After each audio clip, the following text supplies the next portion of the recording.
Iya, saat di Kurnia Bunda saya berbagi terkait penerapan ini ya komunikasi visual pada karya-karya desain grafis gitu. Jadi kenapa sih ini kok perlu gitu ya, dimana perlu oleh penyelenggara, karena memang komunikasi visual kalau kita lihat dari definisinya saja ini kan proses penyampaian pesan gitu ya kepada pihak lain, dan itu melalui penginderaan gitu yang bisa kita lihat kayak gitu. Nah, apa aja elemen-elemen itu ya gitu. Jadi elemen-elemen itu ada ya, ada seninya, kemudian ada simbol, kemudian ada garis, tipografi, warna kayak gitu. Dan itu semua penting karena semua itu punya makna gitu, dan makna itulah yang sebenarnya ditransfer kepada siapapun yang dituju seperti itu. Nah, ilmu untuk memahami makna itu, kemudian mengerti bagaimana menggunakannya, itu sangat urgent dan sangat penting, sehingga karya-karya desain grafis yang dihasilkan itu jadi lebih berkarakter, jadi lebih bermakna. Sehingga kalau kita menguasai komunikasi visual, kemudian seorang desainer itu jadi paham bagaimana dia menjelaskan kepada kliennya, bahkan dia bisa melihat bahwa karya itu akan bagus sebelum karyanya itu dieksekusi kayak gitu. Dengan pemahaman-pemahaman tadi, jadi paham misalnya nih ya, paham tentang garis yang lengkung dengan garis yang tajam itu maknanya berbeda. Warna juga seperti itu, semua punya makna.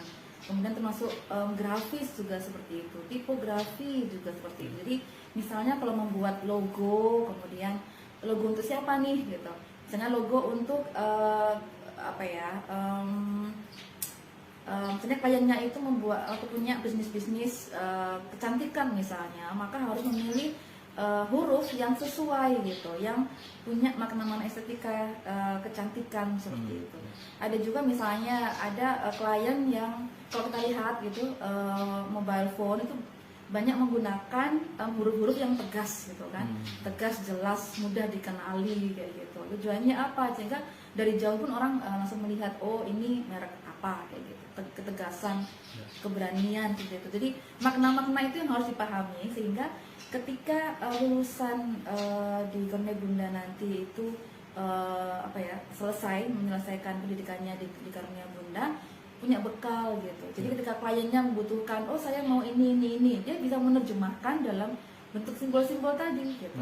Tipografinya, warnanya, grafisnya, seperti itu. Jadi ilmu ini yang diberikan sehingga pembelajar di sana bisa lebih memahami. Jadi karya-karyanya jadi lebih punya arti, dan dia bisa menjelaskan juga ke klien kenapa harus begini, kenapa harus begitu, yang kadang klien tidak semua mengerti kayak gitu.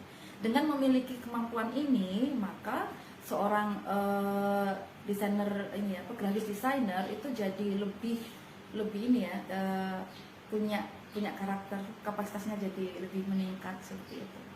Karena dia juga bisa menjelaskan kenapa seperti itu. Jadi nggak hanya ya pokoknya gini gitu, itu nggak ada lagi. Oh karena yang diinginkan ini misalnya, oh saya mau membuat sesuatu yang kesannya horor gitu. Maka gunakan garis-garis yang tajam dengan warna-warna yang keras seperti itu ya. Seperti itu. Kalau misalnya kecantikan, warna-warna lembut, warna-warna pastel misalnya gitu. Jadi paham dengan hal-hal yang sangat dasar.